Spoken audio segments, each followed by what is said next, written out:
வணக்கம் நேயர்களே, விவாத நேரம் நிகழ்ச்சிக்கு உங்களை அன்புடன் வரவேற்கிறோம்.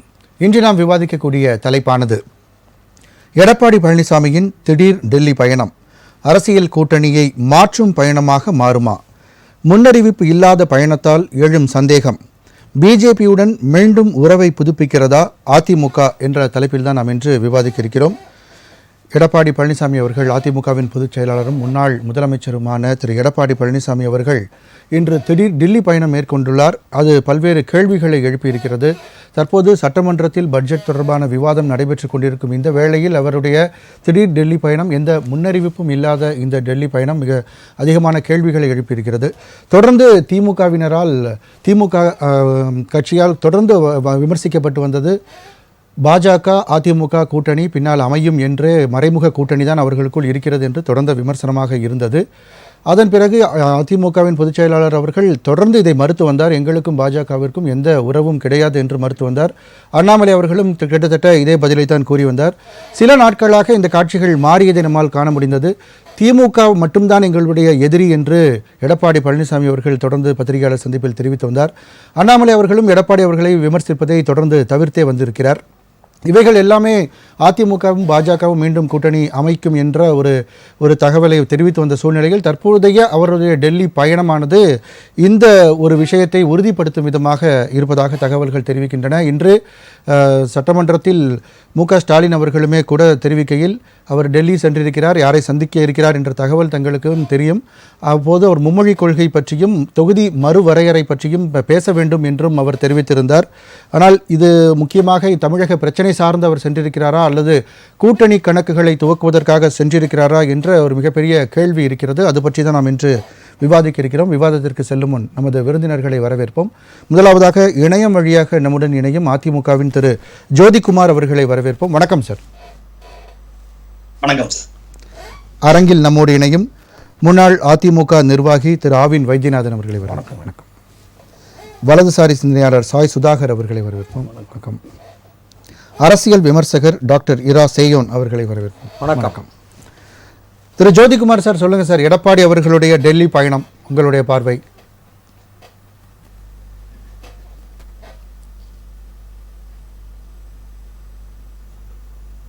ஜோதிகுமார் சார். சார் வணக்கம். சொல்லுங்க சார், உங்களுடைய முதல் சுற்று கருத்துக்களை பதிவு பண்ணுங்க சார். அது கேள்வி என்னன்னு கேட்கல. இல்ல, எடப்பாடி பழனிசாமி அவர்களுடைய டெல்லி பயணம், அதை பற்றி உங்களுடைய பார்வை? எதிர்கட்சி தலைவர் அண்ணன் எடப்பாடியார் அவர்கள் டெல்லிக்கு சென்றதுக்கு காரணம் என்ன, எல்லாரும் ஒரு அரசியல் புரிசலாவே பேசிக்கிறாங்க. ஆனா அதெல்லாம் உண்மை கிடையாதுங்க. கட்சியுடைய டெல்லி தலைமை அலுவலகம் துறக்க அதனுடைய ஆலோசனை விஷயமா துணை பொதுச் செயலாளர் அண்ணன் கேபி அவர்களை கூப்பிட்டுட்டு இன்னும் முக்கிய நிர்வாகிகள் எல்லாம் அழைச்சிட்டு உடனடியாக வர சொன்னாங்க. அதனால அங்க சென்று இருக்காரே தவிர அவர் இந்த கூட்டணி விஷயமா பேசலாம் போக கிடையாதுங்க. இது ஒரு சும்மா அரசியல் புரிசலான ஒரு வார்த்தைகள், இதெல்லாம் நம்ப வேண்டியது இல்லைங்க. எங்கள் தலைவர், எதிர்கட்சி தலைவர், ஆற்றல் மிகு செயலாளர் அண்ணன் எடப்பாடியார் அவர்கள் டெல்லியில் அனைத்திந்திய அண்ணா திராவிட முன்னேற்ற கழகம், ஏன்னா அது தேசிய கட்சிங்க, தேசிய கட்சிக்கு டெல்லியில ஒரு அலுவலகம் இருக்கணும், தலைமை அலுவலகம் இருக்கணும். அதனால அந்த இடத்துல ஒரு நல்ல ஒரு சிறப்பான அலுவலகத்தை திறக்கிறதுக்காக திறந்து வச்சது காணொலி மூலமா திறந்து வச்சாச்சு. இப்போ இமீடியட்டா அது தொடர்ந்து திடீர்னு அதை பார்க்க வேண்டிய அவசியம் என்ன ஏற்பட்டிருக்கு? திறக்கிறதுக்கு சென்றிருந்தா கூட பரவாயில்ல, காணொலி காட்சி வாயில திறந்து வச்சுட்டாங்க. இப்போ திடீர்னு அதை பார்க்கறதுக்காக செல்லக்கூடிய அந்த அவசரம் என்ன வந்தது அப்படின்றத இப்போ எல்லாருடைய கேள்வியாகவும் இருக்கு. இல்லைங்க, முக்கியமான பிரமுகர்களை போய் சந்திக்க வேண்டிய ஒரு சூழ்நிலை எல்லாம் வந்தது. முக்கிய பிரமுகர், கட்சியுடைய முக்கிய ஆலோசகர்கள், கட்சியுடைய முக்கிய பிரமுகர்கள், கட்சியுடைய எவ்வளவு வேலைகள் எல்லாம் இருக்கும். கண்டிப்பா சார். ஒவ்வொரு முறையும் அவர் டெல்லி செல்லும் பொழுது முன்னாலே விமான நிலையத்துக்கு தகவல் தெரிவிக்கப்படும். அது மட்டும் இல்லாம கட்சி தொண்டர்கள் வழி அனுப்பி வைக்க செல்வார்கள். அந்த மாதிரியான எந்த ஒரு விஷயங்களும் இல்லாமல் ஒரு அவசர பயணமாக இது அமைவதால் தான் இது பல்வேறு கேள்விகளை எழுப்புகிறது. இது எல்லா விஷயத்தையும் எல்லாருக்கும் சொல்லிட்டு போக முடியாதுங்க. தலைவருடைய பர்சனல் வேலையா இருக்கும். பர்சனல் வேலையை பர்சனலா தான் போவாங்க. திடீர்னு அதாவது பிளான் பண்ணி போறது நீங்க சொல்ற போல ஒரு கூட்டணி விஷயமா போகணும்னா அது ஏற்கனவே ஒரு பிளானிங் பண்ணி வச்சிருப்பாங்க. பிளானிங் எல்லாம் கிடையாதுங்க. திடீர்னு அந்த கட்சி அலுவலகம் திறக்கிறதுக்காக அந்த இடத்துல ஒரு சில செயல்பாடுகள்லாம் செய்யறதுக்காக உடனடியா தகவல் வந்தது. உடனே தலைவர் வந்து முன்னறிவிப்பு இல்லாம உடனடியா போயிருக்காரு. இல்ல மத்திய உள்துறை அமைச்சர் திரு அமித்ஷாவை பார்ப்பார் அப்படின்னு சொல்லப்படுது. அதை பத்தி தகவல்கள் உறுதிப்படுத்தப்பட்ட தகவல் எதுவும் இருக்கா? அதாவதுங்க, இது எல்லாமே வந்து பாப்பார் சொல்றாங்க அப்படின்னு தான் இருக்கு இல்லைங்களா? இது நமக்கும் தெரியாது. ஏன்னா வந்து அங்க போயிட்ட சூழ்நிலைகள் எப்படி இருக்கும், சூழ்நிலைகள் இருந்தால் பாக்குறதுக்கு சூழ்நிலை இருந்தா பார்க்கலாம். ஆனா வந்து இப்ப வரைக்கும் வந்து தலைவர் போயிருக்கு எதுக்காகன்னா கட்சி அலுவலக பணியை வந்து சரி பார்க்க தான் போயிருக்காரு. சரி சார், இப்போ 2021 தேர்தல் கூட்டணி அது அப்போவே வந்து தோல்விக்கு காரணம் பாஜக என்று சொல்லப்பட்டது. அதே போன்று அவர்கள் தரப்பில் தோல்விக்கு காரணம் அதிமுக என்று சொல்லப்பட்டது. ஆனால் அதன் பிறகு 2024 நாடாளுமன்ற தோல்விக்கு பிறகு பாஜக கூட்டணி இருந்திருந்தால் ஜெயித்திருக்கலாம் என்று பாரதிய ஜனதா கட்சியிலிருந்தே சில தலைவர்கள் மன்னிக்கணும், அதிமுக கூட்டணி இருந்தால் வென்றிருக்கலாம் என்று பாஜகவின் தலைவர்களே சொன்னதை நம்ம பார்க்க முடிந்தது. ஸோ அந்த 2024 கிடைத்த பாடம் இப்போ 2026 கூட்டணி அமைவதற்கான சாத்தியக்கூறுகள் இருக்கா? கட்டாயம் கிடையாதுங்க, கண்டிப்பா கிடையாது. இனி எக்காரது கொண்ட வரும் சட்டமன்ற தேர்தலையும் 2026 வர சட்டமன்ற தேர்தலையும் அதுக்கு அடுத்து வர எந்த தேர்தலையுமே அண்ணா திராவிட முன்னேற்ற கழகம் பாரதிய ஜனதா தளம் கூட வந்து கூட்டணி கிடையாதுங்க. இன்னைக்கு இருக்கிற சூழ்நிலைக்கு வந்து திராவிட முன்னேற்ற கழகம் தான் கள்ள கூட்டணி வச்சிருக்காங்க. அந்த கள்ள கூட்டணியை மறைக்கிறதுக்காக தான் அண்ணா திராவிட முன்னேற்ற கழகம் வந்து கூட்டணி வச்சிருக்கிறோம்னு சொல்லிட்டு இருக்காங்க. இல்ல எடப்பாடி அவர்கள் வந்து தெளிவா சொல்லிட்டு வந்தாங்க முன்னாடி, நாங்க பாஜகவுடன் எந்த காலத்திலும் கூட்டணி இல்லைன்னு. ஆனா சமீப காலமா திமுக மட்டும்தான் எங்கள் எதிரி, நாங்கள் எந்த கட்சிக்கும் எதிரி இல்லை அப்படின்றத மறுபடியும் வலியுறுத்தும் போது அந்த பழைய அந்த பாஜகவுடன் கூட்டணி இல்லை என்ற வார்த்தையை அவர் கைவிட்டார் இல்லையா? அதாவது திமுக தமிழகத்துல பாத்தீங்கன்னா வந்து திமுக மட்டும்தான் அண்ணா திராவிட முன்னேற்ற கழகத்துக்கு எதிர்கட்சியா அவங்க எதிர்கட்சியா இருந்தா இவங்க ஆளுங்கட்சியா இருப்பாங்க, இவங்க ஆளுங்கட்சியா இருந்தா அவங்க எதிர்கட்சியா இருப்பாங்க. என்னாலும் திராவிட முன்னேற்ற கழகத்திற்கு அண்ணா திராவிட முன்னேற்ற கழகம் சளைத்தவர்கள் அல்ல. வரும் சட்டமன்ற தேர்தலில் குறைந்தது 200 இடத்திற்கு மேல் அண்ணா திராவிட முன்னேற்ற கழகம் வலுவான கூட்டணி அமைப்பார். தலைவர் அப்பப்போ சொல்லிட்டு இருக்காரு, எல்லா மீட்டிங்லயும் எல்லா இடத்துலயும் எல்லாம் ஒரு திறந்த வெளியிலோட பேசும்போது மக்கள் பேசும்போது தலைவர் என்ன பேசுறாருன்னா, வரும் 2026 வலுவான கூட்டணி அமைப்பார். அன்றைய சூழ்நிலை, அன்றைய தேர்தலுடைய களம் எப்படி 2024 நாடாளுமன்ற தேர்தலில் இதே மாதிரிதான் சொல்லப்பட்டது, வலுவான கூட்டணி அமையும்னு. ஆனா கடைசியில வந்தது ஒரு சில கட்சிகள் தான், தேமுதிக போன்ற ஒரு சில கட்சிகள் தவிர வேற யாரும் கூட்டணிக்கு வரல. அன்னைக்கு கூட அண்ணா திராவிட முன்னேற்ற கழகத்துல இருந்து யாரும் போயிட்டு கூட்டணின்னு நாங்க அழைக்க கிடையாதுங்க.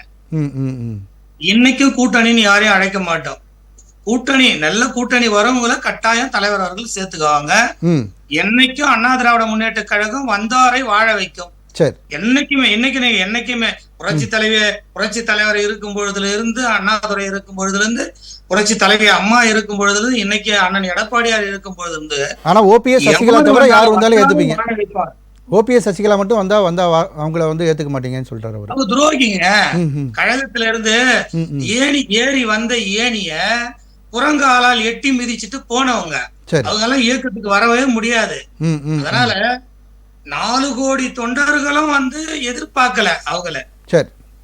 எடப்பாடியார் அவர் ஒருவர் சொல்லும் வார்த்தைக்கு அனைவருமே, அனைத்து செயல் வீரர்களும் கட்டுப்பட்டு இருக்காங்க. கண்டிப்பா தொடர்ந்து பேசலாம் சார், அடுத்த சுற்றிலையும் பேசலாம். நானே துரோகம் பண்ணா கூட எனக்கு அங்க வேலை இல்லை. சரி சார், தொடர்ந்து பேசலாம்.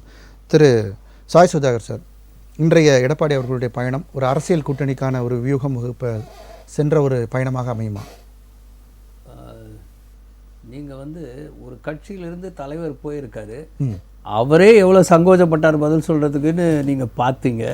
நீங்கள் எங்களை வச்சு என்ன பேச போகிறீங்கன்னு தெரியல. பட் இருந்தாலும் அவருக்கு நண்பருக்கு ஒரே ஒரு விஷயம் மட்டும் தெளிவுபடுத்தணும். எந்த காரணத்தை கொண்டும் பாஜகவோட கூட்டணி இல்லை அப்படின்னு சொல்கிறாரு. நாங்கள் வரவங்களை வாழ வைப்போம் அப்படின்னு சொல்கிறாரு. பட் அந்த இப்போ இருக்கிற காலகட்டம் வந்து அந்த மாதிரி ஒரு சூழ்நிலை கிடையாது. கண்டிப்பாக அது திமுக கூட்டணியாக இருக்கட்டும், இல்லை அதிமுக கூட்டணியாக இருக்கட்டும், 2 கூட்டணிக்குமே இங்கே தமிழ்நாடு பாலிடிக்ஸ் எப்படி இருக்குன்னா, அரசியல் களம் எப்படி இருக்குன்னா, கூட்டணி இல்லாமல் ஆட்சிக்கு வர்றதுக்கு வாய்ப்பே கிடையாது. அந்த விஷயத்தில் இப்போ திமுக வந்து ஒரு வலுவான கூட்டணி வச்சிருக்கிறாங்க. அண்ட் இன்னொரு விஷயம் அவங்கள என்ன பாராட்டினா, இந்தியாவிலேயே முதல் மாநில கட்சி, அவங்க ஆட்சிக்கு வந்த முதல் மாநில கட்சி இந்தியாவில் 1967 வெறும் காங்கிரஸ் நீதி கட்சி இருந்த சமயத்தில், கம்யூனிஸ்ட் இந்த கட்சிகள் இருந்த சமயத்தில் அவங்க முதல் மாநில கட்சியாக ஆட்சி அமைச்சாங்க ஒரு மாநிலத்தில். ஸோ அந்த கட்சியே ஜனவரி முதல் தேர்தல் பணிகளை தொடங்கிவிட்டார்கள். மற்றவர்கள் வந்து கண்டிப்பாக இந்த ரேஸில் இருக்கணும், இந்த பந்தயத்தில் இருக்கணும் அப்படின்னா, இந்த களத்தில் நிற்கணும், ஜெயிக்கணும் அப்படின்னா கூட்டணியை பற்றி கண்டிப்பாக இப்போயே பேசி தான் ஆகணும். அது யாராக இருந்தாலும் சரி, பாஜக இருந்தாலும் சரி, இல்லை எடப்பாடியார் இருந்தாலும் சரி, தாவேகா இருந்தாலும் சரி. ஆனால் வந்து சில முரண்பாடுகள் இருக்க வாய்ப்பு இருக்குது. இப்போ வந்து மும்மொழி கொள்கையாக இருக்கட்டும், தொகுதி மறுவரையாக இருக்கட்டும், தொடர்ந்து எல்லா கட்சிகளும் பாஜக தவிர தமிழகத்தில் இருக்கிற அனைத்து கட்சிகளும் ஒரே நிலைப்பாட்டில் தான் இருக்காங்க. ஸோ இந்த சூழ்நிலையில் இந்த ஒரு விஷயத்தை தாண்டி எப்படி கூட்டணி அமைக்கணும்? ஐயா, ஒரு 10 வருஷத்துக்கு முன்னாடி தமிழர்களை கொன்று குவித்தவர்கள், நயவஞ்சகர்கள், அவரோடு கூட்டணி வைத்தால் ஜனங்கள் மன்னிக்க மாட்டார்கள், எனக்கு என்ன மானம் இல்லையா, எனக்கு தன்மானம் இல்லையான்னு பேசுகிறவங்கெல்லாம் இப்போ ஒரு கூட்டத்தில் இருக்காங்க, ஒரு கூட்டணியில் இருக்காங்க. கூட்டம்னு சொல்லக்கூடாது, ஒரு கூட்டணியில் இருக்காங்க. ஸோ அதனால் அந்த தேர்தல் வேற, அந்த சந்தர்ப்பத்தில் பேசுறது வேற. இப்போவும் அவர் தலைவர் ஒரு வழியில் போகிறாரு அப்படின்னு நினச்சிக்கிட்டு அவர் கட்சி சார்பாக அவர் பேசுகிறாரு. பட் அவர் இப்போ வந்து எடப்பாடியார் இந்த விஷயத்துக்காக தான் போனாங்களான்னு நமக்கு தெரியாது. அண்டு யார் வேணால் சந்திக்கலாம், இதில் ஒன்றும் தப்பு கிடையாது. ஏன்னா மத்தியில் ஆட்சியில் இருக்கும்போது இவங்க என்ன சொல்கிறாங்க, திமுக கூட்டணி ஏதாவது சாதகமாக பேசினா அவங்க பி டீமு பாஜகவுக்குன்னு சொல்கிறாங்க, இவங்க பேசினா திமுக கூட்டணி வந்து இவங்களை அதிமுக பி டீம்னு சொல்கிறாங்க. அப்படி கிடையாது. இது ஒரு ஃபெட்ரல் கவர்மெண்ட்டில், ஃபெட்ரல் ஆட்சி முறையில் மாநிலத்தில் ஆட்சி பண்ணுறவங்க வந்து மத்தியில் இருக்கிற ஆட்சி பண்ணுறவங்களோட சுமூகமாக போனாதான் அது வந்து ஒரு நல்ல முன்னேற்றம், அந்த மாநிலம் முன்னேற்றம். கடந்த முறை கூட அந்த கூட்டணி பிரிவதற்கு முக்கிய காரணம் வந்து அண்ணாமலை அவர்களுடைய சில விமர்சனங்கள், ஜெயலலிதா அவர்கள் பற்றியும் அண்ணா பற்றியும் பல விமர்சனங்கள் தான் முக்கிய காரணமாக இருந்தது. இன்றைக்கும் தலைவர் அவராக தான் இருக்கா தமிழ்நாட்டில் இருக்கக்கூடிய பாரதிய ஜனதா கட்சிக்கு. இப்போ அந்த கூட்டணி சாத்தியக்கூறுகள் அதுவும் அதான் சொல்கிறேன்ல, எப்படியோ பேசினவங்கெல்லாம் ஒரே கூட்டணியில் இருக்காங்க, அந்த அளவுக்கெல்லாம் இவங்க பேசலையே. இப்போ இவர்கள் ஒரு கொள்கை ரீதியாக, கட்சி ரீதியாக பேசினாங்க, ஒருத்தர் பேசிக்கிட்டாங்க, அவ்வளோதான்.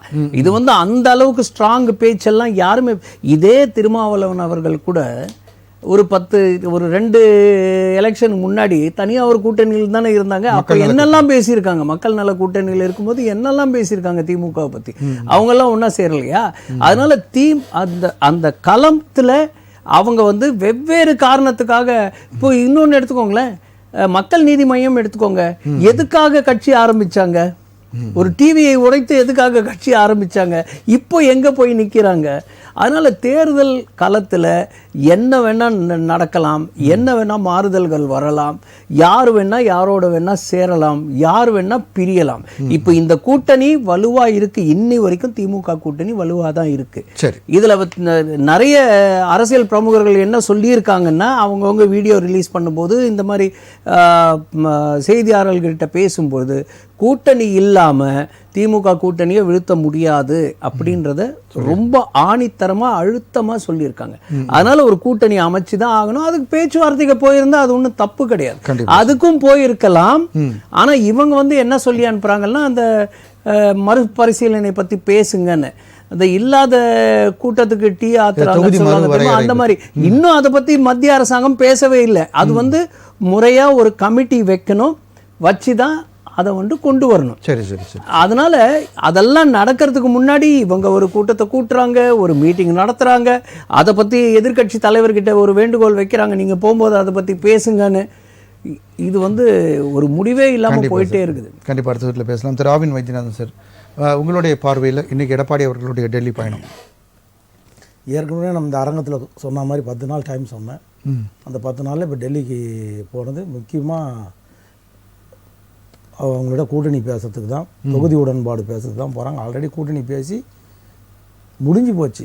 தொகுதி உடன்பாடு எத்தனை தொகுதி, இந்த ஷீட் ஷேரிங்காக தான் போகிறாங்க அவங்க. இந்த கடந்த முறையை விட இந்த முறை தொகுதிகள் அதிகமாக கொடுக்க வாய்ப்பு இருக்கா? 20 கண்டிப்பாக ஒரு 100 தொகுதி வந்து பிஜேபி கூட்டணியில் இருக்கிற பாமக, பிஜேபி, டிடிவி சார், அதெல்லாம் அவங்க கேட்குறாங்க. இவங்க ஒரு 135 தொகுதி 34 தொகுதி இவங்க எடுத்துகிட்டு மிச்சத்தை விட கொடுங்க, கூட்டணி நான் தியாகத்தலைவி சின்னம்மா ஓபிஎஸ் நீங்கள் சேர்த்துக்கினாலும் சரி, நீங்கள் சேர்த்துக்கலாம் எங்ககிட்ட கொடுங்க, நாங்கள் அவங்கள வச்சு நாங்கள் பார்த்துக்குறோம் அப்படின்றது. மறைமுகமாக அவங்க 2 பேருமே உள்ளே வந்துருவாங்க அந்த கூட்டணின்னு அமையும் போது. இல்லை அவங்க என்ன சொல்கிறாங்க, ஓபிஎஸ் அண்ணனையும் தியாகத்தலைவி சின்னம்மாவையும் கட்சிக்கு இதுக்குள்ளே இணைங்க அப்படின்னு அவங்க வற்புறுத்துறாங்க. ஆமாம், அதான் அதிமுக அவர் சார்பாக பேசணும்னு சொல்லிட்டாரு, அதுக்கு வாய்ப்பே இல்லை, அவர்கள் துரோகிகள் அப்படின்னு சொல்லி. இவர் பேசுறதெல்லாம் என்னங்க, நிர்தானங்க இவர் இந்த கட்சியில் இணைஞ்சிருக்காரு. இவர் அதிமுகவே இல்லையே, அதிமுக இயக்கத்துக்கு புதுசாக வந்தவர் தானே அவர். அதிமுக கூட்டணியே வராதுன்னு அவர் எப்படி சொல்ல முடியும்? அவர் சொல்கிறதெல்லாம் ஜெயக்குமாருக்கு அந்த பதில் இல்லைன்னு சொல்லிட்டாங்களே. கடந்த 4-5 நாளைக்கு முன்னாடி ஜெயக்குமார் ஏதோ வாய விட்டதுக்கு ஆனால் எடப்பாடி ஜெயக்குமாரோட கருத்து எங்கள் கருத்து இல்லைன்னு சொல்லிட்டார் கூட்டணி சம்மந்தமாக. அதனால் ஜெயக்குமாருக்கு செய்தி தொடர்பாளரான ஜெயக்குமாருக்கு இதில் வந்து இவருக்கு கருத்துலாம் பெருசாக. அப்போ உங்களுடைய பார்வைப்படி அவங்க இணையறதுக்கான வாய்ப்பு இல்லை, ஆல்ரெடி ஒரு சிட்டிங் கோயம்புத்தூரில் பேசி முடிச்சது தான் வேலுமணி சார்கிட்ட, கட்சியினுடைய பொருளாளர்கிட்ட. இது முக்கியமான கொறடா அவர்கிட்ட. இல்லை, அவரும் அவசர அவசரமாக போகிறாரு. கேபி முனிசாமி தான் ஒன்றா போனார்ன்றாரு. இல்லை, எடப்பாடி தனியாக போனார், தனித்தனி ஃப்ளைட்டில் தான் போகிறாங்களே தவிர ஆல்ரெடி சிவி சண்முகமும் தம்பிதுரையும் அங்கே இருக்காங்க. இவங்களாம் தனித்தனியாக தான் போகிறாங்க. தவறான தகவல் அவர் பதிவு பண்ணுறாரு. அதுவும் இல்லாமல் கூட்டணி ஏற்கனவே நடந்து முடிஞ்ச தேர்தலில் இதே தான் சொன்னாங்க, பலமான கூட்டணி பற்றி நீங்கள் கவலைப்படாதீங்க, நாங்கள் பார்த்துக்குறோம், வெற்றி எது பொதுச் செயலாளர் பார்த்துப்பார் கூட்டணி சார். அதனால் இவங்களால் கூட்டணி அமைக்க முடியல. இவங்க என்ன சொன்னாங்க, நாங்கள் ஒன்றும் விஜயகாந்த் வீட்டுக்கு போய் தேரலன்னா, அண்ணன் விஜயகாந்த் வீட்டுக்கு இவங்கெல்லாம் போய் தவம் இருந்து அந்நியார்கிட்ட உட்காந்து பேசி அவங்களுக்கு கவனிக்க வேண்டிய விதத்தில் கவனித்து தான் அந்த கூட்டணிக்கே சரி இப்போ வந்து அழைச்சிட்டு வந்ததெல்லாம் அவருக்கு தெரியாது, வாய்ப்பு இல்லை. அதுக்கு எவ்வளோ கொடுத்தான்ற விவரம் கொண்டு என் கையில் இருக்குது. அதனால் இவங்க போய் தவம் இருந்து தான் கூட்டு வந்தாங்க தவிர அவங்கள அதிமுக கூட்டணிக்கு வரல. அதே மாதிரி ராமதாஸ் ஐயா வீட்டுக்கும் இவங்க தான் போனாங்க. விடிய பேசி கடைசியில் அவங்க ஐயா ராமதாஸ் பல்ட்டி அடித்தது, அன்புமணி பல்ட்டி அடித்ததெல்லாம் நம்ம கண் கூட பார்த்தோம். யாருமே அண்ணன் எடப்பாடியே கூட்டணிக்கோசம் அவர் வீட்டுக்கோ இல்லை தலைமை கழக அலுவலகத்துக்கோ வரலன்றது தான் உண்மையான. இதெல்லாம் அம்மாவோட போச்சுங்க அந்த இயக்கத்தில். அம்மா இருக்கும்போது வயசுக்காரன் கதை வந்து ஜஸ்வந்த் சிங்லேருந்து எல்லாம் வந்து மோடி முதல்வன் காட்டி கூட்டணிக்கோசம் வயசுக்காரன் வந்து கதவு தண்ண காலம். அண்ணன் எடப்பாடியார் வந்தோன்னா அந்த காலம் மாறி போச்சு. தகுதியும் மேலாண்மை இல்லாத தலைமைன்றதுனால அது மாதிரி சூழ்நிலை இனிமேலும் வராது. அது நடந்து முடிஞ்சிச்சு. அதிமுக சகாப்தத்தில் அது முடிஞ்சு போச்சு. அவர் எடப்பாடி பழனிசாமி ஒரு கரிஸ்மேட்டிக் லீடர் தான் அவங்க கட்சிகள் சொல்கிறாங்க. சொல்லிகிட்டே இருக்க வேண்டியதுதான். கரிஸ்மேட்டிக் லீடராக இருந்தால் விற்கிற வேண்டிய இடைத்தேர்தலையும் ஈரோடு கிழக்கு தேர்தலையும் எதுக்கு நிற்காமல் பேக்காட் பண்ணிட்டு போனோம்.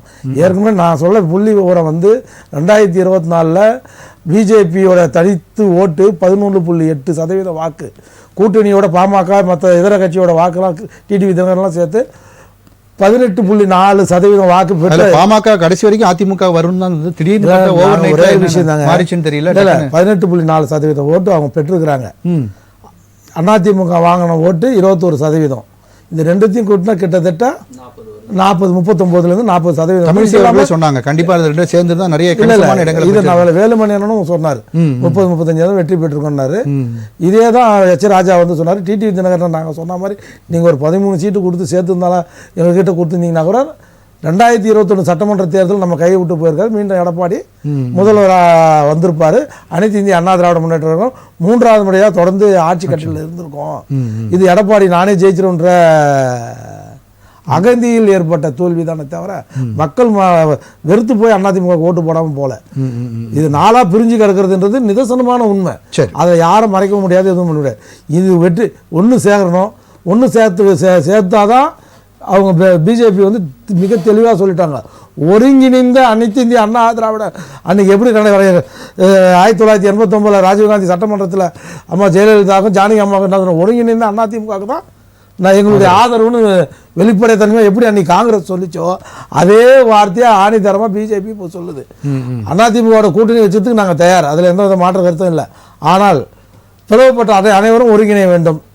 ஒருங்கிணைந்த அதிமுக நாங்கள் கூட்டணிக்கு தயார், சமரசத்துக்கு தயார்னு சொல்லிட்டாங்க. அதை நோக்கி தான் இப்போ டெல்லிக்கு அவசர அழைப்பு பேரில் போறாரு. அவர் என்ன சொன்னார், அண்ணன் எடப்பாடியார் இப்போ கூட்டணிக்கு அவசரம் இல்லை, 6 மாதம் சென்று நம்ம கூட்டணி முடிவு பண்ணிக்கலாம்னா, போன வாட்டி நீங்கள் ஏமாத்தின மாதிரி இந்த வாட்டி ஏமாறதுக்கு ஐயா அமித்ஷா வந்து தயாரா. 2024 கூட ஆரம்ப கட்டத்தில் அதே என்டிஏ மீட்டிங்ல உட்காந்து கடைசியா வந்து கடைசியில் வந்து கூட்டணி இல்லைன்னு.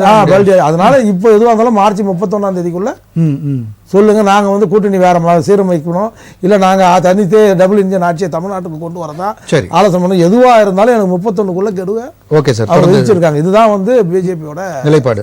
கண்டிப்பாக தொடர்ந்து பேசலாம் சார். திரு சேவன் சார், அதாவது கடந்த முறை அந்த தேர்தலில் பார்க்கும்போது சட்டமன்ற தேர்தலில் கிட்டத்தட்ட ஒரு 4% வாக்குகள் வித்தியாசம் தான் தோல்வியை தழுவிருக்குது. கண்டிப்பாக கூட்டணி இருந்திருந்தால் வெற்றி இது பெற்றிருக்கலாம், அப்படி அதாவது ஒருங்கிணைந்து இருந்திருந்தா அதிமுக. ஆனால் சட்டமன்ற நாடாளுமன்ற தேர்தலில் வந்து வரும்பொழுது இந்த கூட்டணிகள் பிரிந்ததுனால அதுலேயே ஒரு மிகப்பெரிய தோல்வி.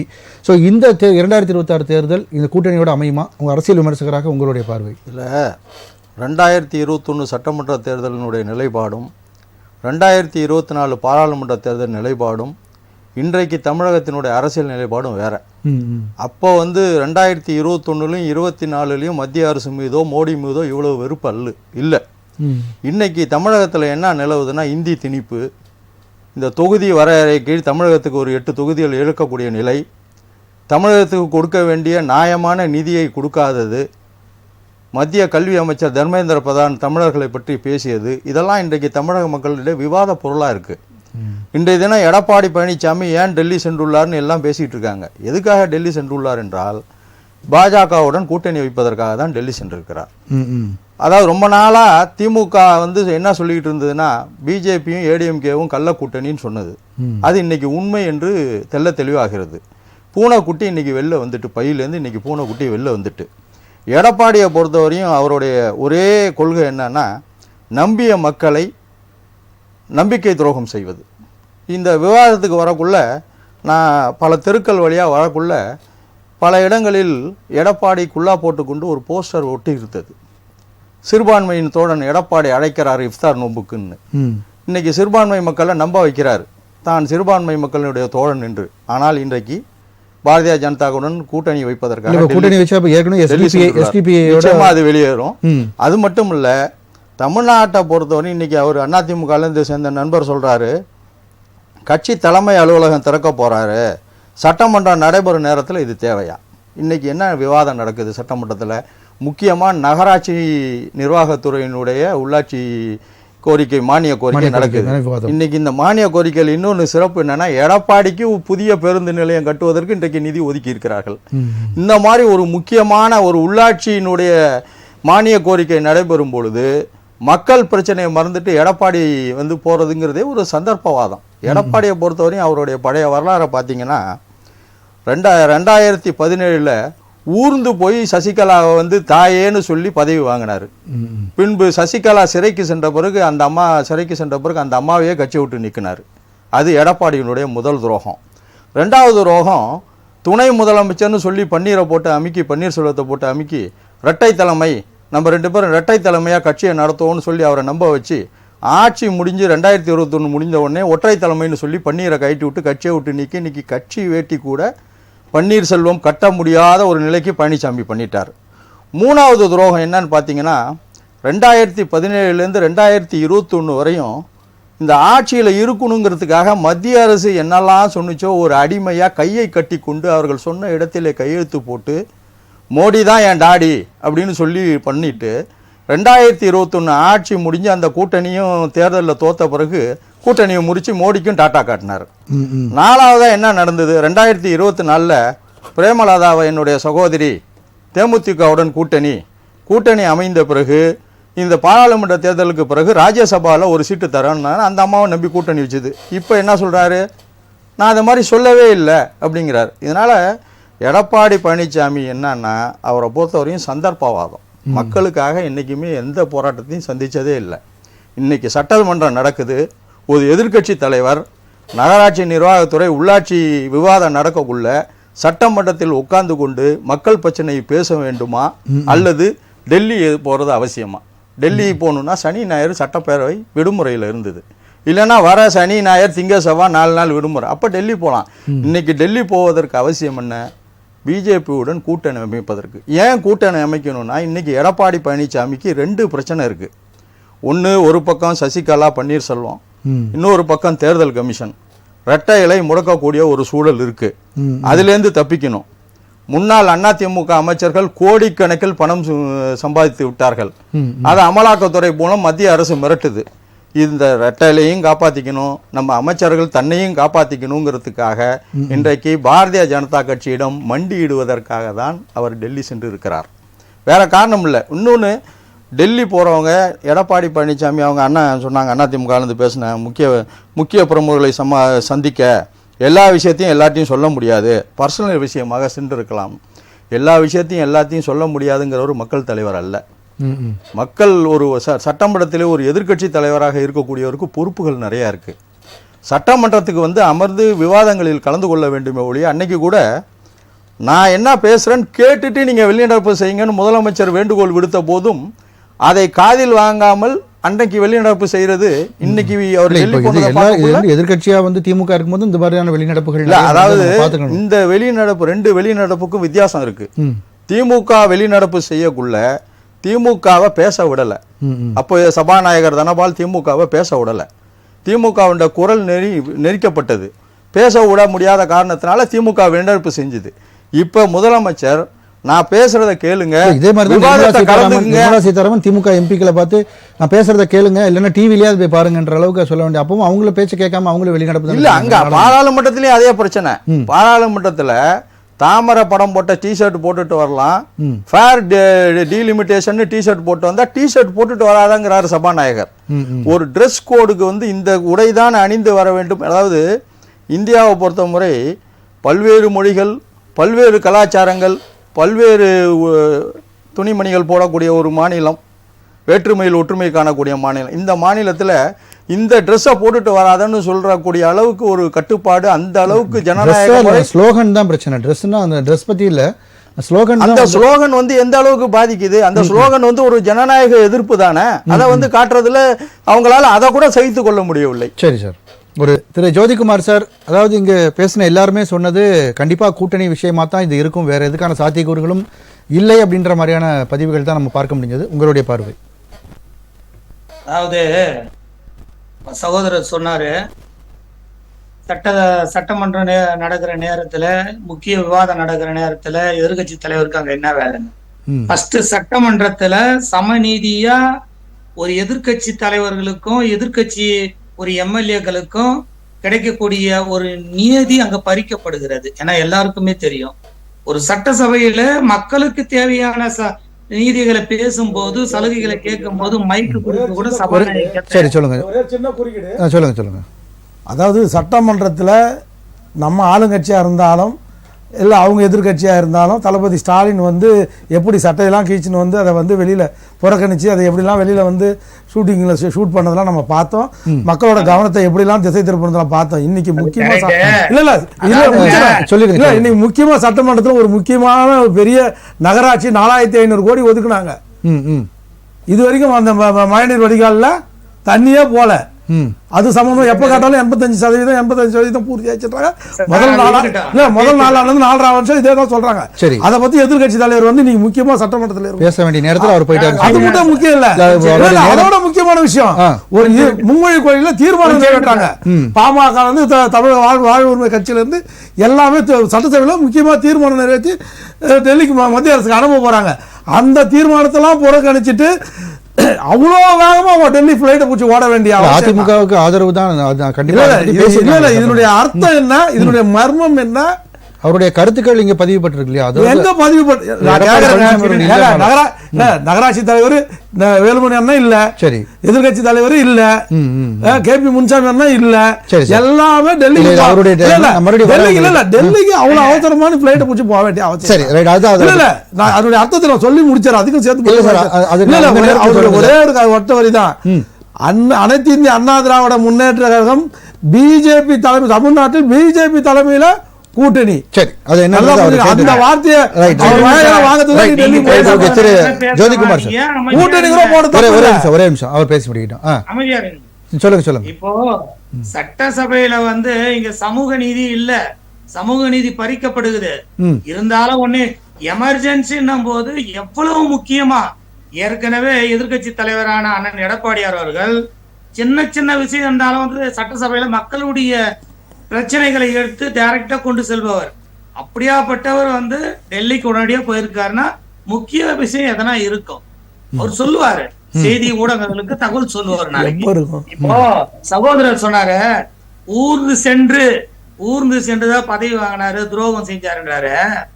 அப்படி ஊர்ந்து சென்று அனைத்திந்திய அண்ணா திராவிட முன்னேற்ற கழகத்தை துரோகிகளிடம் இருந்து புரட்சி தலைவர் கட்டி காத்த கட்சி, புரட்சி தலைவி அம்மா கட்டி காத்த கட்சியை காப்பாற்றினார் தான் சொல்லணும். ஊன்று சென்றாவது மக்கள் இன்னைக்கு 2-3 கோடி மக்களுடைய அந்த உரிமைகளை மீட்டெடுத்தவர் யார் தெரியுமா? சுயநலவாதிகள் இருந்து அண்ணன் எடப்பாடியார் அவர்கள். இடையில யார் பேசாதீங்க, கேட்டுக்கங்க. சேவல் சின்னம் இருக்கும் பொழுது இருந்து, புரட்சி தலைவி அம்மா இருக்கும் பொழுதுல இருந்து, அன்னைக்குல இருந்து ஒரு கடைசி ஒரு தொண்டனா இருந்து, ஒரு கிளை செயலாளர்ல இருந்து மேல வந்தவர். டைரக்டா ஒரு டீ கடை வச்சுட்டு மேல வந்தவர் கிடையாது.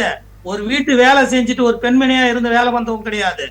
அந்த அம்மா தியாக தலைவி என்றாரு. இவரு என்னத்த பெருசா தியாகம் பண்ணிட்டாங்க? முதலமைச்சர் ஆகிறதே பெரிய தியாகம். கூவத்தூர்ல முதலமைச்சர் ஆகுறாங்களே, அதுவே அவங்க செய்த மிகப்பெரிய தியாகம் இல்லையா? இல்ல அவங்க குடும்பத்துல யாரும் செய்யாம உங்களை ஆகிறாங்க. இது தியாகம் இல்லையா? ஊருக்கு தட்டுறீங்களே, அந்த யார் கால போய் ஊர்ந்தீங்க? எங்கள் தலைவி புரட்சி தலைவி எங்கள் தலைவர், தன்மான தலைவர் கட்சியை மீட்டெடுத்தார். துரோக தலைவர் தன்மான தலைவர் சொல்லாதீங்க. ஒரு நிமிஷம் இணையத்துல பேசுறாரு, கொஞ்சம் டிஸ்டர்ப் ஆகுது, பேசுங்க சார். யாரும் தியாகம் பண்ண கிடையாது. தியாகம் பண்ணாங்கன்னா எங்க தலைவர் தான் தியாகம் பண்ணாரு. நீங்க சொல்ற எத்தனை பேருடைய கூற்று, எத்தனை பேர், இதெல்லாம் ஒரு மிகப்பெரிய கூற்று. உங்களுடைய கேலி கிண்டலுக்கெல்லாம் பதில் சொல்லணும்னா, அத்தனை முறை வளர்ந்தவர், எத்தனை முதல் அமைச்சரா இருந்தவர், எம்எல்ஏவா இருந்தவர், ஒரு மிகப்பெரிய பதவியெல்லாம் வகுத்தவர், அது தன்னுடைய தன்மானத்தையும் பார்க்காம இத்தனை கோடி மக்களுடைய சுய கௌரவத்துக்கு பறிபோக கூடாதுன்ற ஒரே காரணத்துக்காக காலில் தவழ்ந்தாவது பதவி வாங்கினார். இல்ல நல்லா சொல்லலாம். ஆனா யாருக்காக வாங்கினாரு? மக்களுக்காக. இத்தனை கோடி தொண்டர்களுக்காக வாங்கினார். இனிமே அந்த வார்த்தை நீங்க யூஸே பண்ணக்கூடாதுங்க, தயவு செய்து. இதுனா ஆகும்னா காலில் தவழ்ந்தார். நீங்க எல்லாம் காலிலேயே விழுந்தது இல்லையா? காலிலேயே விழுந்தது இல்லையா? யாருக்காக விழுந்தாங்க? தொண்டர்களுக்காக விழுந்தாரு. இன்னைக்கு கட்டி காத்தாரு, இந்த கழகத்தை கட்டி காத்தாரு. இல்லன்னா இவங்க எல்லாம் அடமானம் வச்சுட்டு போயிட்டு இருப்பாங்க. சரிங்களா? எவ்வளவு ஊழல் பண்ணிருக்காங்க. யாருக்கும் கொடுக்காத ஒரு விளக்கத்தை அண்ணன் கொடுத்ததுக்கு நன்றி. ஆமாங்க, இதெல்லாம் பேசக்கூடாது. புதிய விளக்கம் யாரும் சொல்லாத ஒரு விளக்கத்தை அற்புதமா பண்ணி பாருங்க. தமிழகத்துல 1 லட்சம் பிரச்சனை இருக்கு சார். 1 லட்சம் பிரச்சனை இருக்கு. அந்த லட்சம் பிரச்சனையில எத்தனையோ பிரச்சனைகளை மீட்டெடுக்க கூட எதிர்கட்சி தலைவரா இன்னைக்கு டெல்லிக்கு சென்றிருக்கலாம். அதாவது யதார்த்தமா கூட முக்கியமான பிரமுகர்களை சந்திக்கலாம், பேசலாம்.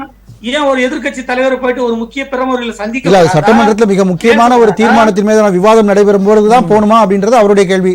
சனி ஞாயிறு லீவு, திங்கள் செவ்வாய் 4 நாள் லீவு வருதா சார்? கட்சியுடைய முக்கிய வேலைகள் எவ்வளவு இருக்கு சார். நம்ம வீட்டுல எவ்வளவு பிரச்சனைகள் இருக்கு. நம்ம வீட்டு பிரச்சனை எல்லா இடத்துக்கும் சொல்லிட முடியுமா? இன்னொரு குற்றச்சாட்டு வைக்கப்படுது சார். அதாவது அவர் மேல வழக்குகள் இருக்கு, அதுல இருந்து வெளியில வரதுக்கும், பல அமைச்சர்கள் மேல உள்ள வழக்குகள், இதுல இருந்து வெளியில வரதுக்கும் பார்க்க போறான்ற ஒரு பேச்சும் அடிபடுது. வழக்குகள் இல்லாத அங்கேயும் ஊர்ந்து செல்வாராம் தான் கேள்வி. பிஜேபி காலையிலே ஊர்ந்து சென்று தான் உழ போறாரான்னு கேக்குறேன். எவ்வளவு எம்எல்ஏக்கள் வழக்கு இல்லாத இருக்காங்க. வழக்கு இல்லாத ஒரு எம்எல்ஏ இருந்தாதான் மிகப்பெரிய ஒரு விஷயம். வழக்குன்றது ஒரு மக்கள் போராட்டம், மக்கள் பிரச்சனைக்காக. நான் என் பேர்லயே ஒரு 60 வழக்கு இருக்கு. மக்கள் பிரச்சனைக்காக போனதுக்காக அதெல்லாம் வழக்கு ஆயிடுமா? மக்கள் பிரச்சனைக்காக செய்வதெல்லாம் ஒரு வழக்கு கிடையாதுங்க. குற்றச்சாட்டு எல்லாம் எல்லா குற்றச்சாட்டாக மக்கள் பிரச்சனைக்கான வழக்காக கொடநாடு வழக்கா இருக்கலாம். அது எந்த மக்கள் பிரச்சனைக்காக போடப்பட்ட வழக்குன்னு தெரியல. இந்த மாதிரி விஜயபாஸ்கர் அவர்கள் மேல வழக்கு இருக்கு. இது மாதிரி பல அமைச்சர்கள் மேல, முன்னாள் அமைச்சர்கள் மேல வழக்கு இருக்கு. இதெல்லாம் மக்கள் பிரச்சனைக்காக போடப்பட்ட வழக்குகளா பாக்குறீங்களா? அதெல்லாம் சார் ஆமாங்க சார், மக்களுடைய பிரச்சனைகளுக்காக தான் இவங்க எல்லாம் தலையிடுறாங்க சார். நீங்க விஜயபாஸ்கர் வழக்கு எதுக்கு இங்க கொண்டு வரீங்க? இல்ல பல அமைச்சர்கள் மேல இருக்குன்னு சொல்ல வரேன், அதுக்காக சொல்றேன். இல்ல மக்கள் அண்ணன் சொன்னார் நிறைய கொடநாடு கொலை வழக்கு இல்ல விஜயபாஸ்கர், காமராஜ் தன்னை காப்பாற்றிக் கொள்ள திமுக அரசு தன்னை காப்பாற்றிக் கொள்ள மத்திய அரசை போய் நாடி இருக்கிறான்னு கேக்குறாரு. முடிதலைக்கும் முடி போடக்கூடாது. எது பேசணுமா அதுதான் பேசணும். இப்போ தமிழகத்துல சட்டம் ஒழுங்கு கெட்டு இருக்கு, அதை பத்தி பேசுங்க. ம். தமிழகத்துல ஓய்வு பெற்ற அதை பத்தி சட்டமன்றத்துல தானே பேசலாம். ஏங்க அதை சட்டமன்றத்துல பேசலாம் கேக்குறேன். ஜாக்டோஜியோ இருங்க, ஜாக்டோஜியோ இப்போ வந்து போராடிட்டு இருக்காங்க. சரி. தமிழகத்துல திமுக காரங்க பொய்யான வாக்குறுதிகளை சொல்லிட்டு இன்னைக்கு பின்வாசல் வழியா வந்து தமிழகத்துல ஆட்சி பண்ணிட்டு இருக்காங்க. அந்த தவறான ஆட்சியாளர்களை வீட்டுக்கு அனுப்பிட்டு ஒரு 2026ல எப்படியெல்லாம் வந்து தமிழ்நாட்டை காப்பாத்தணுமோ அதற்கு வழிவகுக்க போயிருக்காரு தலைவர். சரி சார், நம்ம தொடர்ந்து பேசலாம். எங்க பேச போயிருக்காரு? கட்சி அலுவலகத்தை திறக்க போயிருக்காரு. இதெல்லாம் நீங்க வேற வகையில சித்தரிச்சு திசை திருப்ப கூடாது மக்கள் சரி சார், சரி சார், ஓகே சார், தொடர்ந்து பேசலாம் சார். திரு சாய் சுதாகர் சார், அதாவது கட்சி பணிகள் இது இருக்குன்னு சொல்றாங்க, இதே சமயத்துல விமர்சனங்களும் வருது, வழக்குகள்லேருந்து விடுதலை பெறுவதற்கும் கூட்டணி பேச்சுவார்த்தைகளுக்கோ இந்த மாதிரி பல்வேறு ஊகங்கள் ஏற்படுத்துகிறது. இந்த அவர் மேல என்ன வழக்கு இருக்கு? நீங்க கூட தான் கேட்டீங்க, வழக்குல இருந்து காப்பாத்திக்கிறதுக்காக போயிருக்கலாம். அவர் மேல என்ன வழக்கு இருக்கு? சரி, அந்த அந்த கட்சியில் இருக்கிற முன்னாள் மந்திரிகள் மேல என்ன வழக்கு இருக்கு? டிவிஎஸ்சி வழக்கு தான் இருக்கு. அது யார் பண்ணணும்? அது நம்ம மாநில அரசு பண்ணணும். நீங்க மாநில அரசு மீடியால இருக்கீங்க சார். இல்ல, அமலாக்கத்துறையில இருந்து யாருமே இன்னும் வழக்கு போடல அந்த முன்னாள் மந்திரிகள் மேல. விஜயபாஸ்கர் மேல இடி என்ஃபோர்ஸ்மென்ட் வந்துருச்சு. இல்ல வருமான வரித்துறை ஈடிஎம் வந்துருச்சு. அது தவறா சொல்றாரு, பதிவு பண்றாரு. அவர் சம்பந்தி மேல வழக்கு இருக்கு, அவர் பையன் மேல வழக்கு நெருங்கிட்டாங்க. எங்க எடப்பாடியோட பையன் மேல மத்திய அரசு நெருங்கிடுச்சு. சரி சரி, இதெல்லாம் இருக்குது. ஈரோட்ல அவர் சம்பந்தி மேல வழக்கு இருக்குது, தெரியுமா தெரியாதான்னு தெரியும். எல்லாமே ஈடி ரைட் டிஃபெண்ட் பண்ற பக்கம் கண்டிப்பா கூட்டணி உறுதி மாதிரி தான். இல்ல இல்ல இல்ல, டிஃபெண்ட் பண்ணல நான். நீங்க சொல்றதுக்கு நான் சரி, அவர் மேல இருக்குது.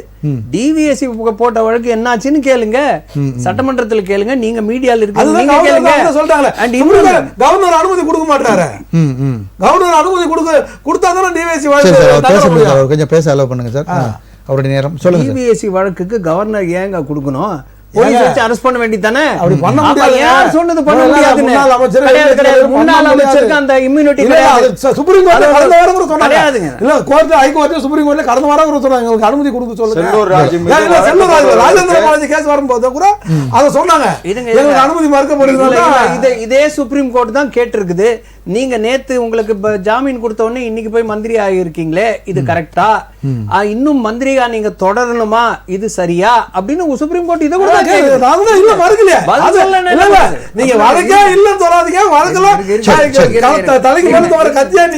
வேற என்ன சார் முக்கிய காரணங்களா இருக்க முடியும்?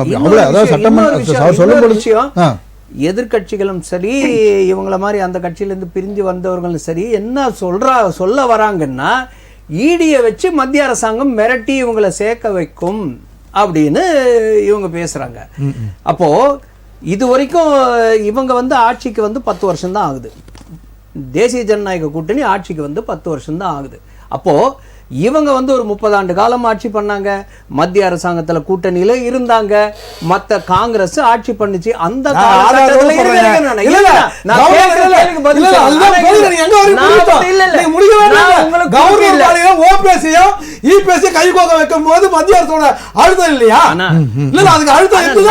என்ன பேச விட்டா சேர்ந்து பதில் சொல்லுங்க. ஓகே, அப்போன்னா இந்த 70 ஆண்டு காலம் நடந்தது இந்த மாதிரி தான் ஆட்சி முறையே நடந்ததா அவங்க ஒத்துக்கிறாங்களா? அப்போ இல்ல இன்னைக்கு வந்ததுன்னு சொல்றாங்களா? அப்படி கிடையாது. இது வந்து ஈடி.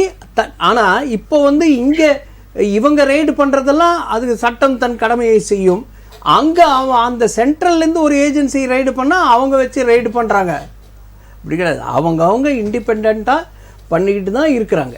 இப்போ இதுல கூட தான் இந்த நேத்து ஒரு சுப்ரீம் கோர்ட் ஜட்ஜ் மேல ஒரு ஹைகோர்ட் ஜட்ஜ் மேல ஒரு இப்ப அவருக்கு இவங்க வந்து இன்டர்ஃபியர் பண்றாங்களா? அதெல்லாம் இன்டர்ஃபியர்லாம் பண்ண மாட்டாங்க. அத அவங்களா மாட்டிக்கிட்டாங்க. அவங்க பணம் வந்திருக்குன்னு தெரிஞ்சு அது பாட்டுக்கு அது நடக்கும். அது எல்லா இடத்துலயுமே அரசாங்கம் இந்த நீதித்துறை வந்து அது தன் கடமையை செய்யும். போலீஸ் வந்து அவங்க கடமையை செய்வாங்க. அந்தந்த காலகட்டத்தில் யார் ஆட்சியில் இருக்காங்களோ அந்த டைம்ல நடந்தா உடனே அது வேணும்னு பண்றாங்க. அப்படி கிடையாது.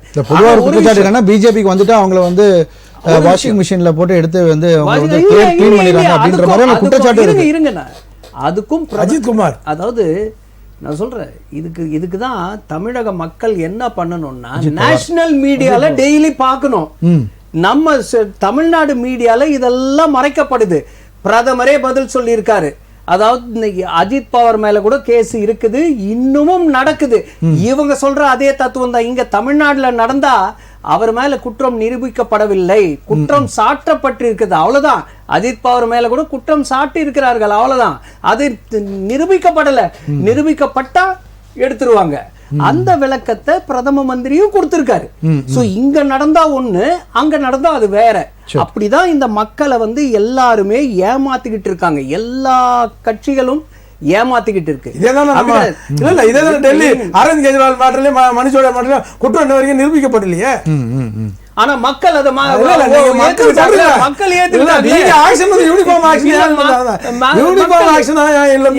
ஏத்துக்கிட்டாங்களே. அஜித் பவார் நீதி சொல்றீங்க, அது அரவிந்த் கெஜ்ரிவால் வேற நீதி சொல்றீங்க. இல்லையே, இப்போ அவர் குற்றம் சாட்டப்பட்டவர். அததான் மக்கள் கிட்ட சொல்றாங்க. அமலாக்கத்துறை கைவிட ஜாமீன் கிடையாது, நாங்க அப்புறம் ஜாமீன் கொடுத்தாங்க. அஜித் பவார் மேல சொல்லுங்க, மக்கள் ஏத்துக்கிட்டாங்களா? ஓகே, அவங்க 40 சீட்டுக்கு டெல்லி உயர்நீதிமன்றத்தை பத்தி பேசுறீங்க. அங்க கட்டுக்கட்டா போன இடத்துல ஏன் அமலாக்கத்துறை போக மாட்டுது? கட்டுக்கட்டா பணம் எடுத்திருக்குது, அமலாக்கத்துறை ஏன் போக மாட்டுது? முதல்ல சரியா படிச்சுட்டு அப்புறம் பேசுறேன். ஓகே. சோ அதனால இது வந்து அவங்க மிரட்டி எல்லாம் கிடையாது. இவரை கூப்பிட்டு இருக்கலாம், இவரும் இல்ல யாருன்னா அனுப்பிச்சு பேசி இருக்கலாம். ஏன்னா இதுக்கு முன்னாடியே முன்னாள் மந்திரிகள் 2 பேர் அங்க போயிருக்காங்க.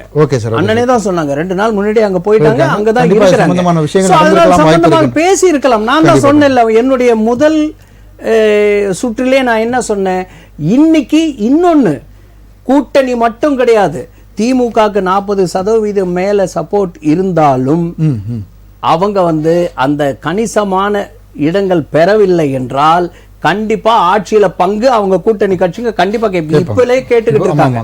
அதனால அவங்களும் கொஞ்சம் புத்திசாலித்தனமா எத்தனை சீட்டு ஜெயிக்கணும், எத்தனை சீட்ல போட்டி போடணும்னு அவங்க வந்து அதெல்லாம் நிர்ணயம் பண்ணி கொண்டு சென்றால்தான் ஒரு நிரந்தர ஆட்சி கிடைக்கும். இல்லைன்னா கூட்டணி ஆட்சி தான், அண்ட் அந்த ஆட்சியில பங்கு தான்.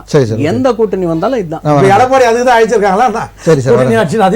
இப்போ சொல்றாரு, ஒரு எதிர்க்கட்சி தலைவருக்கு பல வேலைகள் இருக்கலாம், அதற்கான தமிழ்நாடு பிரச்சனை சார்பாக பேசுறதுக்கு செல்லலாம். எப்போ கண்டிப்பா சட்டமன்றத்துக்கு கூட வராம போயிருக்காருன்னா இப்ப கண்டிப்பா ஏதோ ஒரு மிகப்பெரிய ஒரு விஷயத்தை வந்து அணுகிறதுக்காக தான் போயிருக்காருன்னு சொல்றாரு. அதை நீங்க விமர்சிக்கிறது வந்து அதாவது நண்பர் வந்து எடப்பாடியை ஒரு பெரிய தியாகின்னு சொன்னார், தியாக தலைவர்னார். நானும் ஒத்துக்கிறேன். எதில் தியாகம்னா, சுயமரியாதையை தியாகம் செய்தவர், தன்மானத்தை தியாகம் செய்தவர், தமிழர் வாழ் உரிமையை தியாகம் செய்தவர், தமிழ் மொழியை தியாகம் செய்தவர், தமிழ் மொழியை அழிச்சிட்டு இந்திய திணிக்கக்கூடிய பாரதிய ஜனதாவோட கூட்டணி வைக்க தான் டெல்லி சென்றிருக்கிறார். இன்னைக்கு எதிர்க்கட்சி தலைவருக்கு என்ன முக்கியமான வேலை? சட்டமன்றம் ஒரு 40 நாள் நடக்குது. 40 நாளும் சட்டமன்றத்தில் பங்கெடுத்து மக்களுடைய பிரச்சனைகளை அரசு கவனத்துக்கு கொண்டு சென்று மக்களுக்கு உரிய உரிமைகளை, மக்களுக்கு உரிய வசதிகளை, வாய்ப்புகளை செய்து கொடுக்க வேண்டிய எதிர்க்கட்சி தலைவர். எதிர்க்கட்சி தலைவர் பணி என்னன்னா, ஒரு அரசாங்கம் ஏதாவது தவறு செய்தால் அதை சுட்டி காட்ட வேண்டியது எதிர்க்கட்சி தலைவர். மக்களுடைய பிரச்சனை அரசாங்க கவனத்திற்கு செல்லவில்லை என்றால் அதை கொண்டு செல்ல வேண்டியது எதிர்க்கட்சி தலைவருடைய பணி. இதெல்லாம் விட்டுட்டு டெல்லிக்கு போனார்னா அங்கே என்ன பணி? அதை நம்ம நண்பர் வளர்க்கட்டுமே. எதுக்கு டெல்லி போனார்? அது எடப்பாடி தனிப்பட்ட மனிதர் அல்ல. திருப்பி சொல்றேன், அவர் தனிப்பட்ட மனிதர் அல்ல, ஒரு மிகப்பெரிய எதிர்க்கட்சி தலைவர், சட்டமன்றத்தினுடைய எதிர்க்கட்சி தலைவர், முன்னாள் முதலமைச்சர். பத்திரிகையாளர்கிட்ட கண்டிப்பா அறிவிப்பார் அப்படின்னு சொல்ல அறிவிக்கிறது இல்ல.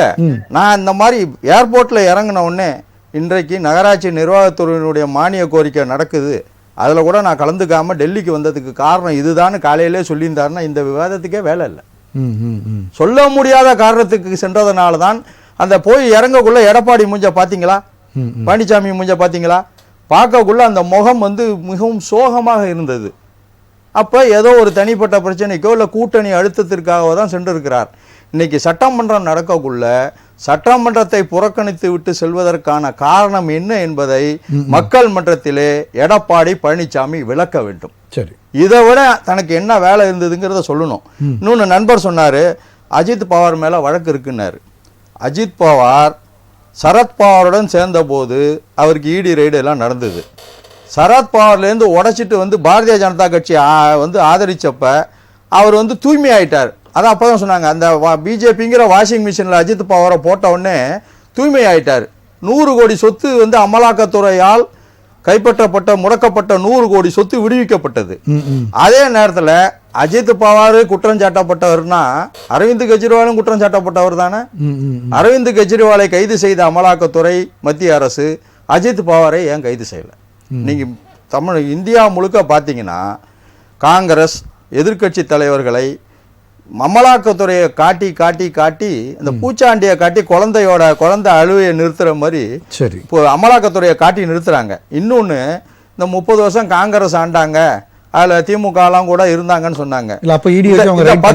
10 வருஷத்துக்கு முன்னாடி அமலாக்கத்துறை என்ஃபோர்ஸ்மெண்ட் டைரக்டரேட்னு ஒரு வார்த்தையை யாராவது கேள்விப்பட்டிருக்கீங்களா? அது செவ்வனே அது வேலையை பார்த்துட்டு இருந்தது. விஷயங்கள் அதிகமா இருக்கு. இல்ல இல்ல, அவங்க இடி ரைடு நடத்தல நீங்க சொல்றீங்க. இடி ரைடு நடத்தப்பட்டது, யார் தவறு இழைத்தார்களோ அவர் மீது நடத்தப்பட்டது. அதனால அந்த இடி ரைடை பத்தி தெரியல. அறிவாலயத்துல காங்கிரஸ் ஆட்சியில கீழே அறிவாலயத்துல கலைஞரை மிரட்டி மேல தொகுதி பங்கிட்டு 62 சீட்டு வாங்கினது உண்மையா இல்லையா? இதே தேவைப்பட்ட அறிவாலயத்துல பக்கத்தூர்ல நடந்துதான் இல்லையா? 2வது மாடியில ரைடு, 1வது மாடியில பேச்சுவார்த்தை. எப்படி நீங்க மறுக்கிறீங்க இதெல்லாம்? சரி சொல்லுங்க. சரி இல்ல, அது அதாவது அந்த நேரத்துல வந்து ஈடிங்கிறது மக்களுக்கு தெரியாத ஒரு துறையாக இருந்தது. இன்னைக்கு ஒரு பாமர மக்களை கேட்டா கூட அமலாக்கத்துறைன்னு ஒண்ணு இருக்காமே, அது மோடி போலீஸாமே, மோடிக்கு ஆதரவா திமுக தரப்புல இப்ப தமிழ்நாட்டுல சட்டம் ஒழுங்கு சீரழிஞ்சுன்னு சொல்லும்போது திமுக என்ன சொல்றாங்கன்னா அதிகமா எஃப்ஐஆர் பதிவு பண்ணப்படுறதுனால மக்கள் மத்தியில தெரியல சொல்றாங்க. சட்ட ஒழுங்குங்கிற மக்கள் மத்தியில தெரிஞ்சா என்ன அர்த்தம்? அப்ப சரியான நடவடிக்கை எடுக்கிறது அர்த்தமா? சட்ட குற்றங்கள் அதிகமா நடக்கிறது அர்த்தமா? இப்ப நடக்கக்கூடிய குற்றங்கள்லாம் பாத்தீங்கன்னா ஒரு ரவுடிக்கு ரவுடி ஒரு கொலை, இந்த மாதிரி தனி நபர் முன்விரோத கொலைகள் தான் நடக்கிறதே ஒழிய சட்டம் ஒழுங்கு கெடல.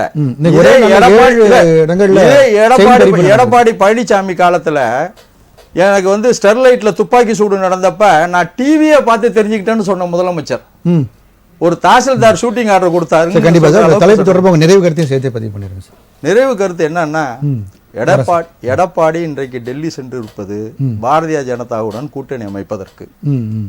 பாரதிய ஜனதா கட்சியும் திமுகவும் கள்ள கூட்டணி என, அதிமுகவும் கள்ள கூட்டணி என சொல்லப்பட்ட நிலையில் அது கள்ள கூட்டணி தான் என்பதை நிரூபிப்பதற்காக தான் சட்டமன்றத்தை புறக்கணித்து விட்டு இன்றைக்கு சென்று இருக்கிறார். சரி சார், நன்றி சார். சார் இப்போ அது வந்து நீங்க சொன்னீங்க ஒரு ஃபர்ஸ்ட் ரவுண்ட்ல ஏற்கனவே ஒரு சுற்று பேச்சுவார்த்தை முடிஞ்சிடுச்சு, அதாவது சசிகலா அவர்களும். சரி, இப்போ என்ன பாக்கின்றது நான் தெளிவா சொல்றேன். தமிழ்நாட்டில் அண்ணன் எடப்பாடியார் என்ன சொல்றாரு? என் தலைமையில் தான் கூட்டணி, அதிமுக தலைமையில் தான் கூட்டணின்னு சொல்றாரு. எங்க கிளச்சு நிக்குதுன்னு அவங்க சொல்றாங்க. டிடிவி சார் ஓபிஎஸ்லாம் என்ன அழுத்தம் கொடுக்குறாங்கன்னா, அதிமுக தலைமையில் தமிழ்நாட்டில் கூட்டணி வேண்டாம், என்டிஏ தலைமையில் தான் கூட்டணி வைக்கணும். இவங்க தலைமையில் வச்சாங்கன்னா எங்களுக்கு சீட் ஷேரிங்லாம் பிரச்சனை வரும், உங்க தலைமையில் கூட்டணி. இதுதான் இப்போ கிளச்சா இருக்குது உங்களுக்குள்ள. இது இன்னைக்கு முடிவாயிடும். இல்லை கண்டிப்பா எனக்கு தெரிஞ்ச என்னுடைய நம்ம பற்றின அரசியல் பார்வையில் திமுக அதிமுக தான் எண்ட் ஆஃப் தி டே. இந்த பைபோலார் சிஸ்டம் தான் தமிழ்நாட்டில். என்டிஏ தலைமை கூட்டணி அதிமுக தொண்டர்களே ஏற்றுக்க மாட்டாங்களா சார்? ஏற்றுக்கிறாங்க, ஏற்றுக்கல. இவரோட நிலைமை அப்படி ஏற்றுக்கிறாங்க. பலவீனமான தலைமையாக இருக்கிறதுனால இவர் ஏற்றுந்தானே அவனை வேற வழி இல்லையல்ல. நீ வந்து இடைத்தேர்தலை போட்டியிட முடியல, ஓட்டு வாங்கி நான் 53% அம்மா இந்தியாவிலே 3வது பெரிய கட்சியாக அனைத்து இந்திய அண்ணா திராவிட முன்னேற்ற அமைத்திட்டு போனாங்க. அம்மா சொன்னாங்க கண்ணு கட்டின தூரம் எனக்கு எதிரியே இல்லைன்னு சொன்னாங்க அம்மா. அப்படிலாம் இந்த ஒரு இயக்கத்தை டே பை டே குறைச்சி இன்னைக்கு எத்தனை வந்து 19% ஓட்டு வங்கியோட விட்டுட்டு போயிட்டீங்க. நிறைவு கருத்து அதுதான் அது. இன்னைக்கு சட்டமன்றத்தில் மாண்பு முதலமைச்சர் அவர் வந்து ரொம்ப தெளிவாக ஒரு விஷயத்தை பதிவு பண்ணார். நீங்கள் எதுக்கு டெல்லிக்கு போயிருக்கீங்க? நான் ஒரு உளவுத்துறை ரிப்போர்ட் வந்துடுச்சு.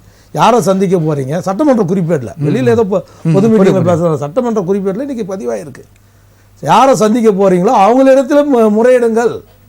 நீங்கள் யாரை சந்திக்க போகிறீர்கள் என்பது அப்பாயின்மெண்ட் வாங்கினீங்க எங்களுக்கு முதல்வருக்கு தெரிஞ்சிச்சு.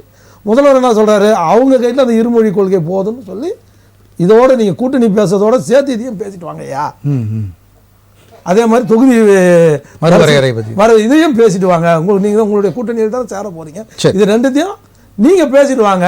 அடுத்த வாரம் நான் போக போறேன், அது நான் பேசிக்கிறேன். இந்த வாரம் நீ போயிட்டு இல்லையா, இதை பேசி முடிச்சுட்டு வாயான்னு சட்டமன்றத்திலே பதிவுலையே ஒரு முதல்வர் வந்து பதிவு உறுதிப்படுத்திட்டாருன்னு சொல்றீங்க. நன்றி சார், உங்களுடைய நிறைவு கருத்து சார். அண்ணன் சொன்னது வந்து நீட்டு கதை மாதிரி தான் இருக்குது. நாங்கள் ஒழிச்சிடுவோம்னு சொல்லிட்டு இப்போ மத்திய அரசுங்கன்னா அது மாதிரி எதிர்க்கட்சி தலைவரையும் நீங்க போய் பேசுங்கன்னு சொல்லியிருக்காங்க. அது வரவேற்கத்தக்கது தான். அண்ட் இன்னொன்னு முதல்வர் வந்து போனது முதல்வர் வந்து 39 எம்பியோட போய் சந்திச்சு இத பேசியிருந்தா நம்ம இந்த பிரச்சனை முடிஞ்சிருக்கும். சரி சரி ஓகே, அது சூப்பர், இது கரெக்ட். சொல்லுங்க சொல்லுங்க. அண்ட் இன்னொன்னு வந்து இந்த சட்ட ஒழுங்கு பிரச்சனை வந்து ஒரு 2 விரோதிங்க அடிச்சுக்கிறாங்க கொன்றாங்கன்னா அதை சும்மா விட முடியாது. அண்ட் நான் வந்து எஃப்ஐஆர் ஃபைல் பண்ணேன் அதுதான் வெளியில வருதுன்னு சொல்ல முடியாது. இதை நான் சொல்லல. இப்ப 2 நாள் முன்னாடி இவங்களுடைய கூட்டணி கட்சியில இருக்கிற திரு கார்த்திக் சிதம்பரம் அவர்கள் தெளிவான ஒரு இன்டர்வியூ ஒன்று கொடுத்திருக்காரு. அதாவது சட்டம் ஒழுங்கு இவங்க இம்ப்ரூவ் பண்ணணும், மேம்படுத்தணும், இது ரொம்ப மோசமா இருக்கு அப்படின்னு அவர் சொன்னது ஒரு காணொலியில ஒரு இன்டர்வியூல அவர் சொல்றாரு. அதனால அதை வந்து கண்டிப்பா இவங்க பார்த்தே ஆகணும். ஏன்னா அந்த சட்டம் ஒழுங்கு வந்து ரொம்ப ரொம்ப ரொம்ப மோசமா இருக்கு. அண்ட் இன்னொன்னு அந்த சமூக நீதி அந்த சமத்துவம் அது கிடையாதுன்றதுக்கு ஒரே ஒரு உதாரணம் என்னன்னா, பிரதமரை வந்து சங்கிலி போட்டு ஒரு படம் போடுறாங்க ஒரு நாளிதழில். அதுக்கு ஆளுங்கட்சியில என்ன சொல்றாங்க, அது கருத்து சுதந்திரம்னு சொல்றாங்க. ஒரு யூடியூபர் வந்து ஆளுங்கட்சியை பத்தி பேசுறாரு, அவர் வீட்டுல வந்து மனித கழிவு எடுத்துட்டு போய் போடுறாங்க. அதனால எல்லா விஷயத்திலும் எல்லாருக்கும் ஒரே நீதி இருக்கணும். அதை வந்து கண்டிப்பா மக்கள் சார்பில் நானும் கேட்டுக்கிறேன். இந்த அரசாங்கம் அதுக்கு கண்டிப்பா முக்கியத்துவம் கொடுக்கணும். நன்றி நன்றி சார். திரு ஜோதிகுமார் சார் உங்க நிறைவு கருத்து சுருக்கமா. அதாவது எதிர்க்கட்சி தலைவர் அண்ணன் எடப்பாடியார் அவர்கள் தமிழகத்தின் பிரச்சனைகளை, எத்தனையோ பிரச்சனைகள் இருக்கிறது, அத்தனை பிரச்சனைகளுக்கும் தீர்வு காணவும் மற்றும் முக்கிய பிரமுகர்களை சந்திக்கவும் அங்கே டெல்லியில் அனைத்து இந்திய அண்ணா திராவிட முன்னேற்ற கழகத்தினுடைய கட்சி அலுவலகத்தை திறக்கவும் தான் அங்கே சென்றிருக்கிறது. தவிர இவர்கள் கூறுவதெல்லாம் பொய்யான ஒரு வாக்குவாதம். இதை முழுக்க முழுக்க அண்ணா திராவிட முன்னேற்ற கழகத்தின் சார்பாக நாங்க மறுப்பு தெரிவிக்கிறோம். அது மட்டும் இல்லாம வரும் 2026 கூட்டணி தேவைப்பட்டால், மக்கள் 2.5 கோடி மக்கள் விருப்பப்பட்டால், தொண்டர்கள் விருப்பப்பட்டால், அண்ணன் எதிர்கட்சி தலைவர் அண்ணன் எடப்பாடியார் அவர்கள் கட்சியுடைய தொண்டர்களுடைய விருப்பத்தோட கூட்டணி, வலுவான கூட்டணி, அதிமுக தலைமையிலான கூட்டணியா தான் இருக்கும் இல்லையா? ஆமா, வலுவான கூட்டணியா இருக்கும், வெற்றியான கூட்டணியா இருக்கும். இன்னைக்கு திராவிட கழகத்தை ஒழிக்கும் கூட்டணியாக இருக்கும். நாளும் நமதே, 200 தொகுதிகளும் நமதே என்று வரும் நாடாளுமன்ற சட்டமன்ற தேர்தலில் 2026 அண்ணா திராவிட முன்னேற்ற கழகம் அதிகப்படியான வெற்றிகளை வாங்கும். நன்றி நன்றி நன்றி சார். நம்மளுடன் விவாதத்தில் பங்கு பெற்ற விருந்தினர்கள் அனைவருக்கும் நன்றி. மீண்டும் ஒரு விவாத நேரம் நிகழ்ச்சியில் சந்திப்போம் நேயர்களே. நன்றி, வணக்கம்.